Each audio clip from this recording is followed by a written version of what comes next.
நெல்லை நெல்லையப்பர் கோவில் தை அமாவாசை லட்சத்தீவு திருவிழாவின் 7ஆம் திருநாளில் சுவாமி சன்னதி மணிமண்டபத்தில் தங்க விளக்கு ஏற்றி வழிபாடு நடத்தப்பட்டது.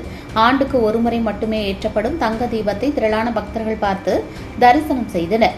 தமிழகத்தில் பிரசித்தி பெற்ற சிவாலயங்களில் ஒன்றான நெல்லை நெல்லையப்பர் திருக்கோவிலில் தை அமாவாசை லட்சத்தீப திருவிழா கடந்த 7ஆம் தேதி விநாயகர் பூஜையுடன் தொடங்கியது. தொடர்ந்து 18ஆம் தேதி முதல் 11 தினங்கள் சுவாமி நெல்லையப்பர் காந்திமதி அம்பாளுக்கு சிறப்பு வழிபாடுடன் லட்சத்தீப விழா நடந்து வருகிறது.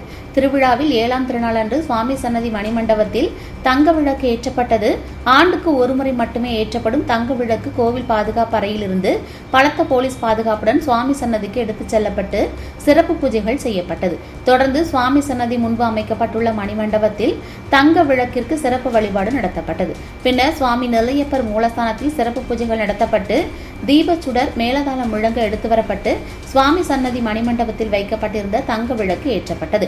தொடர்ந்து தங்க விளக்கு மகா தீபாரதனை நடைபெற்றது. இன்று முதல் 18ஆம் தேதி வரை தொடர்ந்து 5 நாட்கள் தங்க விளக்கு அணையா விளக்காக வைக்கப்பட்டு சிறப்பு பூஜைகள் நடைபெறும். 18ஆம் தேதி மாலையில் லட்ச தீப விழா கோலாகலமாக நடைபெற உள்ளது. அன்றைய தினம் தீபச்சுடர் எடுக்கப்பட்டு சுவாமி சன்னதி தங்க கொடிமரம் முன்பு வைக்கப்பட்டுள்ள நந்தி தீபம் ஏற்றப்பட்டு லட்ச தீப விழா நடைபெற உள்ளது.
ஆனந்த கனியை அம்பலம் ஆரங்காக வெளிவன தெய்வ கூத்துகந்தாகி